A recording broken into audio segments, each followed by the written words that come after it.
Shri Ram Narayan Pandey inter college उत्सव में आप सभी अभिभावक बंधुओं एवं बच्चों का हार्दिक अभिनंदन एवं वंदन है।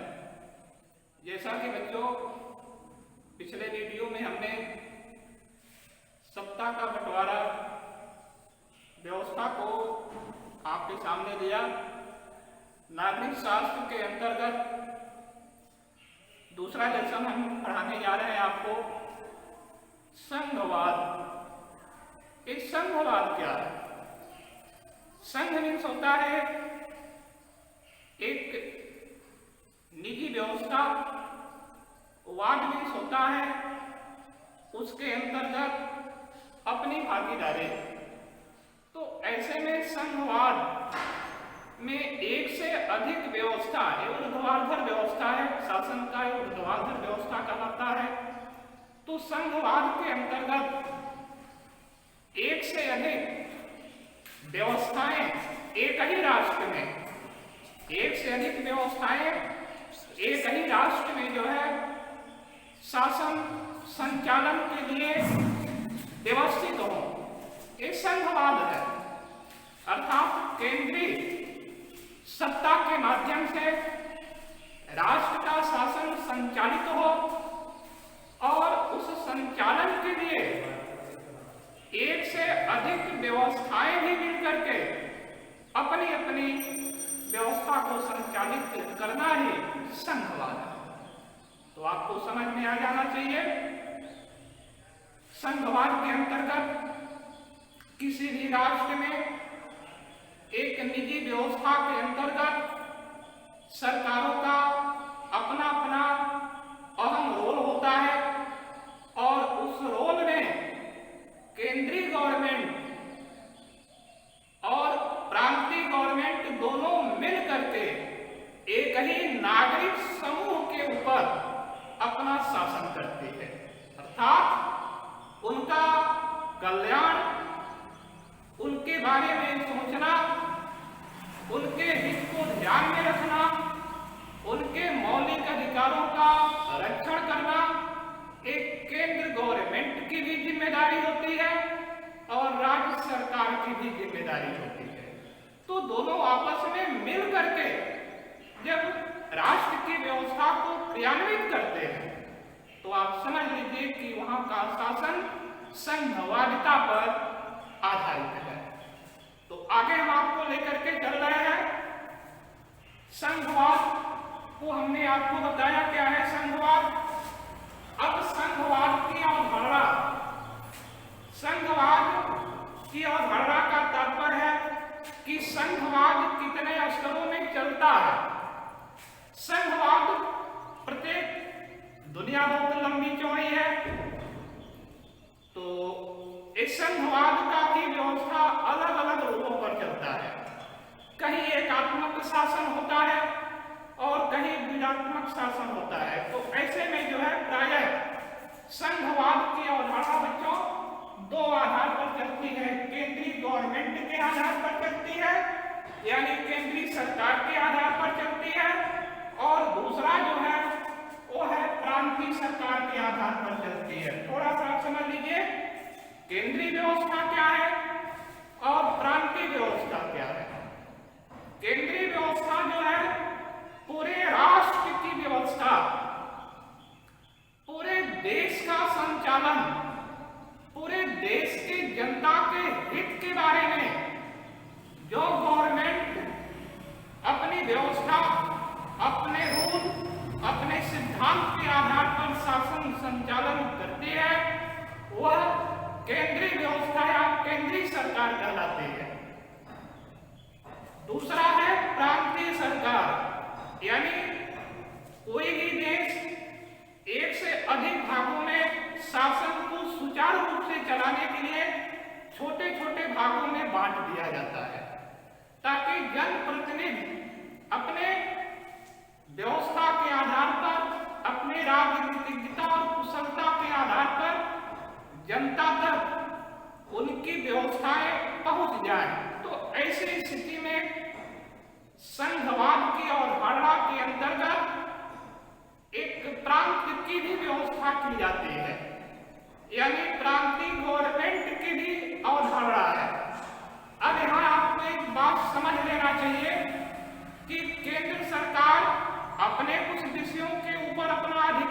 आती है तो राज्य सरकार भी अपने राज्य व्यवस्था के अंतर्गत उन्हीं नागरिकों पर, जिस नागरिकों पर केंद्र सरकार शासन करती है, उन्हीं नागरिकों के उद्धार हेतु, कल्याण हेतु, उनकी सुविधा हेतु इनकी भी जिम्मेदारी होती है। तो कुछ विषय होते हैं, उन विषयों पर सिर्फ प्रांत सरकार को कानून बनाने का अधिकार होता है।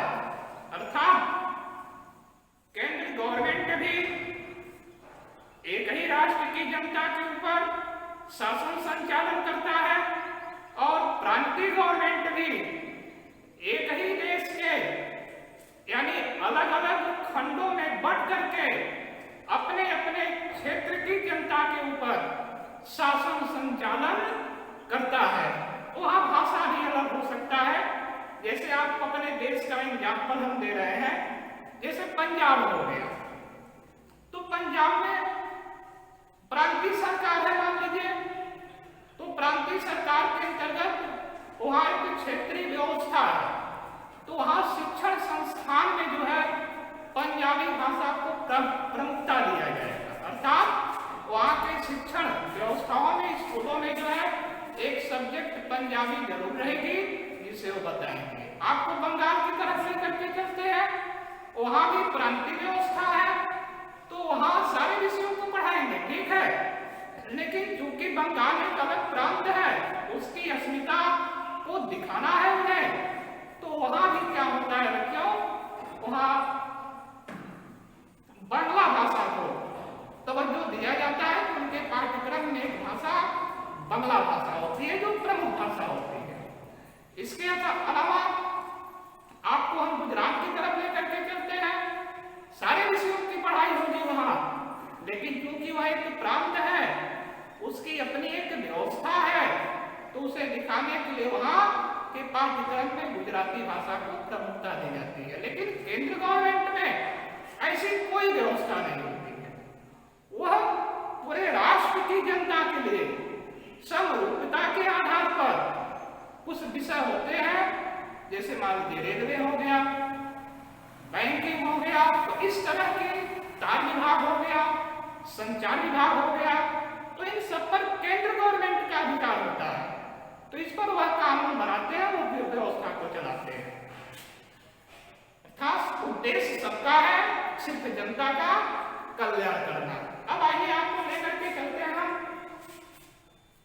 राज्य और केंद्र सरकार के मध्य सत्ता का बंटवारा। राज्य और केंद्र के बीच में संघवादिता के अंतर्गत सत्ता का बंटवारा हो कैसे, इसके लिए भी कुछ व्यवस्थाएं हम आप लोगों के सामने पुटअप कर रहे हैं, जिसे आपको देखना है और समझना है। तो इस तरह से बच्चों आपको पता होना चाहिए कि राज्य और केंद्र सरकार के मध्य सत्ता का बंटवारा किस आधार पर होना चाहिए।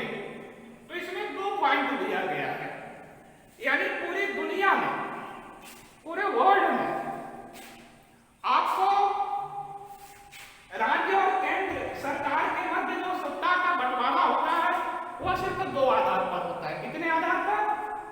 पहला आधार है एक से अधिक राष्ट्र मिलकर के एक बड़ी इकाई का निर्माण करते हैं, एक बड़े संघ का निर्माण करते हैं, एक बड़े संगठन का निर्माण करते हैं, और उनका उद्देश्य क्या होता है भाई, हम सब एक व्यवस्था में रहेंगे, लेकिन यह आपका राष्ट्र है, वह आपका राष्ट्र है, आप अपने राष्ट्र के सर्वे सर्वा होंगे, वह अपने राष्ट्र के सर्वे सर्वा होंगे, लेकिन आवश्यकता पड़ने पर कोई अलग संघ अगर हमसे आकर के टकराने की कोशिश करता है तो हम सारे राष्ट्र मिलकर के उससे मुंह तोड़ जवाब दे सकते हैं या ले सकते हैं। तो ऐसी व्यवस्था होती है, जैसे एग्जाम्पल के रूप में हम आपको बता रहे हैं संयुक्त राज्य अमेरिका।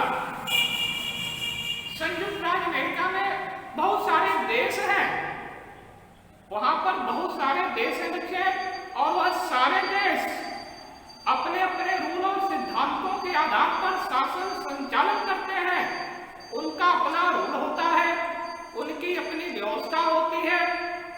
का अपना संविधान का कुछ नियम होता है, उसी के आधार पर वह स्वतंत्र है।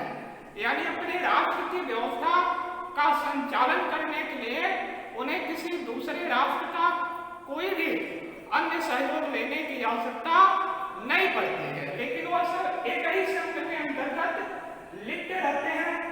ऐसे में क्या है, अमेरिका हो गया, ऑस्ट्रेलिया हो गया। ऑस्ट्रेलिया में एक महाद्वीप है, इसमें भी छोटे छोटे तमाम आपको देश मिलेंगे, लेकिन सब अपने अपने व्यवस्था में स्वतंत्र होते हैं। अगला है स्विट्जरलैंड, यहाँ की भी स्थिति इसी तरह होती है। तो ऐसे में हम आपको दूसरा पहलू बता रहे हैं। दूसरा है राज्य की अपेक्षा केंद्र सरकार के पास पावर यानी शक्ति, ताकत अधिक होती है, चाहे वो सत्ता संचालन की हो, जनमत कल्याण की हो, जनता के हित के बारे में हो। यानी केंद्र गवर्नमेंट के पास अधिकार क्षेत्र का व्यवस्था अधिक होता है और केंद्र गवर्नमेंट के अलावा राज्य गवर्नमेंट के पास ताकत थोड़ी सी कम होती है। मुख्यतः जैसे एग्जाम्पल के रूप में हम आपको बता दे रहे हैं, जैसे किसी देश से किसी देश का संबंध बनाना हो, मान लीजिए जैसे चीन हो गया। अब चीन और भारत का संबंध कैसा हो, वहां राज्य गवर्नमेंट को अधिकार नहीं है कि कैसा संबंध होना चाहिए। तो यहाँ पर क्या होता है, यहाँ केंद्र गवर्नमेंट के पास ताकत अधिक होती है। तो केंद्र गवर्नमेंट क्या करती है, वहां नियम बनाती है, कानून बनाता है, व्यवस्था का संचालन करती है।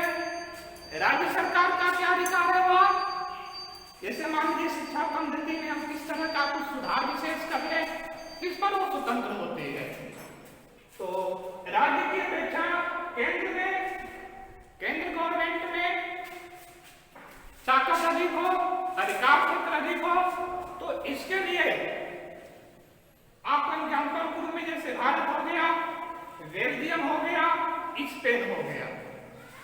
इसके बाद हम आपको लेकर के चल रहे हैं संघवाद की विशेषता, यानी संघवाद जैसा कोई एक रूल है, इस रूल की व्यवस्था क्या है, इस रूल की विशेषता क्या है, इसकी कुछ विशेष अपनी खुद की पहचान है या नहीं है, इसे हम क्या आदर्श व्यवस्था मान सकते हैं या नहीं मान सकते हैं, मान सकते हैं। तो इसलिए आपको अनेक विशेषताएं हम आपको क्रमवाइज बता रहे हैं। जैसे पहला नंबर इसमें है, एक से अधिक स्तरों की सरकारें यहाँ पर होती हैं। एक से अधिक स्तरों की सरकारों का मतलब क्या है, यानी संघवाद के अंतर्गत केंद्र गवर्नमेंट भी होती है, प्रांतीय गवर्नमेंट भी होती है और सामुदायिक सरकार भी होती है। यहाँ जैसे भारत हो गया, भारत में केंद्र गवर्नमेंट भी शासन करती है भारतीय लोगों के ऊपर, प्रांतीय सरकार भी शासन करती है अपने प्रांत के यानी भारतीयों के ही ऊपर, और एक सामुदायिक क्षेत्र होता है जिसे हम पंचायती चुनाव, पंचायती विभाग करते हैं, जिसमें प्रधान हो गए, डीडीसी हो गए, ब्लॉक प्रमुख हो गए, जिला पंचायत सदस्य हो गए। तो इस तरह का भी एक स्तर होता है। तो आपको हम बता दे रहे हैं, पहला पॉइंट क्या इसमें दिया है, एक से अधिक स्तरों की सरकारें, यानी संघवाद के अंतर्गत सिर्फ एक गवर्नमेंट नहीं होती है, सिर्फ एक सरकार नहीं होती है, एक से अधिक सरकार वहां शासन करती है। दूसरा आप बता दे रहे हैं, विभिन्न स्तरों की सरकार एक ही नागरिक समूहों पर शासन करती है। अब ऐसा नहीं है कि केंद्र सरकार के लिए कुछ अलग लोग रहते हैं, उनके ऊपर वो शासन करेगी। राज्य सरकार की जो इकाई है, जो शासन पद्धति है, वह अलग से नागरिकों के ऊपर अधिकार करती है, नहीं, समस्त भारतीय, सारे भारतीयों के ऊपर, चाहे वह केंद्र सरकार हो चाहे वह राज्य सरकार हो, सिर्फ भारतीयों के ही ऊपर वह शासन संचालन कर सकती है। या अन्य किसी देश में अगर इस तरह का रूल चल रहा है तो वहां भी यही सिद्धांत लागू होता है। तो आपको बता दें हमने दूसरा पॉइंट, तीसरा क्या है, संविधान के परिवर्तन में अकेले परिवर्तन संभव नहीं, यानी संविधान में कोई सुधार करना हो, संविधान में कोई परिवर्तन करना हो, यानी जो व्यवस्था चली आ रही है संविधान के माध्यम से, उसके दिशा निर्देशों के आधार पर अगर उसमें आवश्यकता पड़ गई कि भाई संविधान में कुछ सुधार किया जाए, तो ऐसे में संघवाद के अंतर्गत यह रूल है, यह नियम है कि केंद्र सरकार अकेले उसमें परिवर्तन नहीं कर सकती है, उसमें राज्य सरकार का भी उनको समर्थन लेना होगा, सामुदायिक सरकार का भी उनको समर्थन लेना होगा। जब सारे लोगों का समर्थन आधे से अधिक उन्हें मिल गया, 1/3 मिल गया, तो समझ लीजिए कि वह संविधान में संशोधन कर सकते हैं, अन्यथा तानाशाही हुकूमत लागू हो जाएगी, अत्याचार होना शुरू हो जाएगा और सत्ता में संघर्ष शुरू हो जाएगा। तो ऐसा नहीं है। संघवाद की सबसे बड़ी विशेषता है कि संवैधानिक सुधारों में राज्य और केंद्र दोनों की समान भागीदारी होती है। अगला पॉइंट क्या है? विभिन्न विवादों को न्यायपालिका सुलझाती है। शासन संचालन करने के लिए संघवादिता के अंतर्गत प्राय 3 स्तर होते हैं: व्यवस्थापिका, कार्यपालिका, न्यायपालिका। और सबका क्राइटेरिया जो है वह निश्चित होता है और सब सबके ऊपर दबाव डालते हैं। ऐसा नहीं है कि व्यवस्थापिका स्वतंत्र है, कार्यपालिका अपनी मनमानी कर ले, न्यायपालिका के सदस्य हैं तो अपनी मनमानी कर ले, नहीं, सब सबको दबा सकते हैं। यानी इस तरह की व्यवस्था की जाती है कि कोई अपने कर्तव्यों से इतर होकर के अपने अधिकार का प्रयोग न कर सके।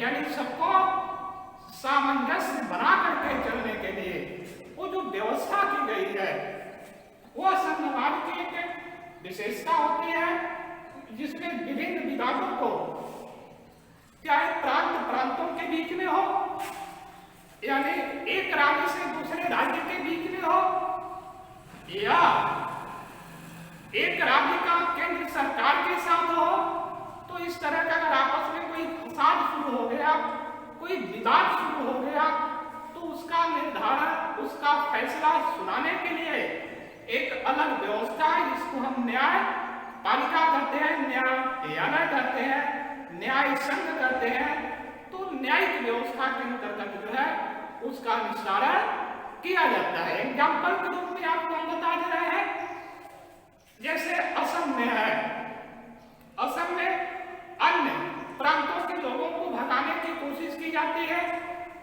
तो उसका निर्धारण न्याय व्यवस्था करता है, न्यायपालिका के अंतर्गत उसका निस्तारण होगा। महाराष्ट्र में है, भाषाई आधार पर वहां भी विभेद चलता रहता है। जैसे एक पार्टी है, मान लीजिए मनसे पार्टी हो गई, तो भाषाई आधार पर अपना शासन स्थापित करने की कोशिश कर रहे हैं, लेकिन हमारी न्याय व्यवस्था मजबूत व्यवस्था है। सारे भारतीय, संपूर्ण भारत में कोई कहीं रह सकता है, किसी भी तरह की व्यवस्था कर सकता है, कोई भी व्यवसाय कर सकता है, ये आजादी है। और इन सबकी निगरानी करने का काम अगर कोई करता है तो न्यायपालिका करती है। अगला क्या पॉइंट है? अगला और अंतिम पॉइंट है बच्चे, सब अपना दायित्व मानते हैं और जनता का कल्याण करना ही सबका अपना कर्तव्य होता है। अर्थात प्रदेश सरकार हो या केंद्र सरकार हो, सबका अपना अपना जो सिद्धांत होता है वह एक ही सिद्धांत है, जन कल्याण की भावना, यानी जनता के हित के बारे में सोचना। तो फिर बच्चों आज के लिए बस इतना ही। आगे के वीडियो में हम फिर इस लेसन से ही संबंधित आपको और अधिक जानकारी देने की कोशिश करेंगे। धन्यवाद।